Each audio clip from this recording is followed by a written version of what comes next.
बताइए, इसको और स्ट्रेंथ करने के लिए हमारे SC ST भाई भी हमारे लिए उतने ही जरूरी है। हमारे समाज के सभी वर्ग, सभी धर्म को एक साथ विकास होगा, तभी राजस्थान प्रदेश का विकास होगा।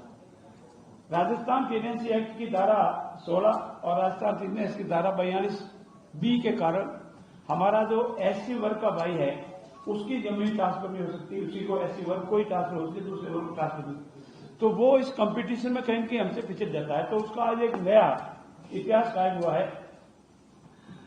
हमारा SC का ST का कोई भाई अपनी खुद की जमीन अगर कन्वर्ट करवा देता है तो जितनी पूर्व के जो खर्चे लगते थे, फॉर्मेलिटी जो होती थी, उन सबको कम कर दिया है।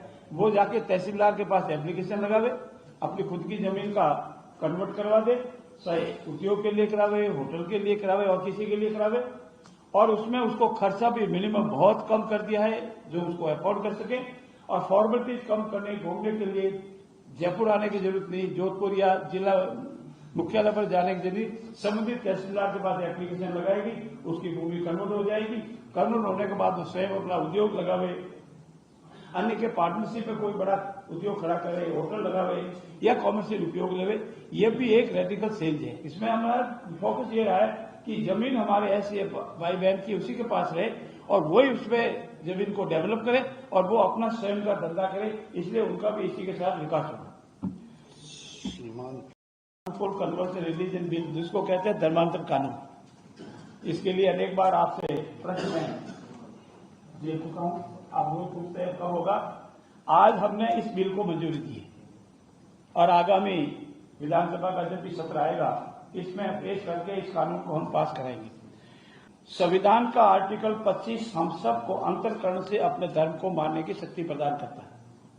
हम सभी धर्मों को बराबर मान्यता देते हैं, उसको मानते हैं। धर्म की मान्यता हमारे लिए सबसे अपने अपने इच्छा अनुसार, अपने जन्म के अनुसार धर्म अपनावे, पूजा पद्धति अपना, उसमें कोई ऐतराज नहीं। लेकिन आर्टिकल 26 ये कहता है कि हमारे इस सदाचार को बनाए रखना भी हमारी जिम्मेवारी है।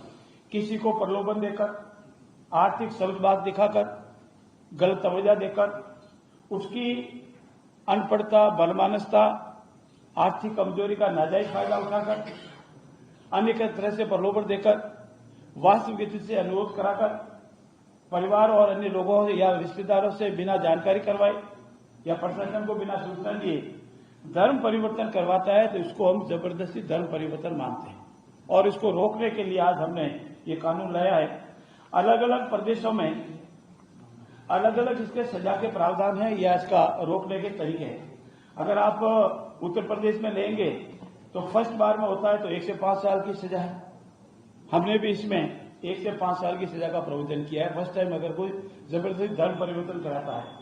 और अगर कोई नाबालिग है, महिला है, बहन है या SC और ST का कोई भाई है और उसका अगर कोई धर्म परिवर्तन करवाता है, जिस कैटेगरी का धर्म परिवर्तन डेफिनेशन बताइए, तो उसे 3 से 10 साल की सजा है। और हमने भी इसमें ऐसी सजा के प्रावधान किए हैं मल्टीपल। और अगर सेकंड टाइम, थर्ड टाइम कोई रिपीट करता है या समूह में धर्म परिवर्तन करवाता है तो उसमें सजा के प्रावधान ज्यादा है, 3 से 10 साल की सजा के प्रावधान है।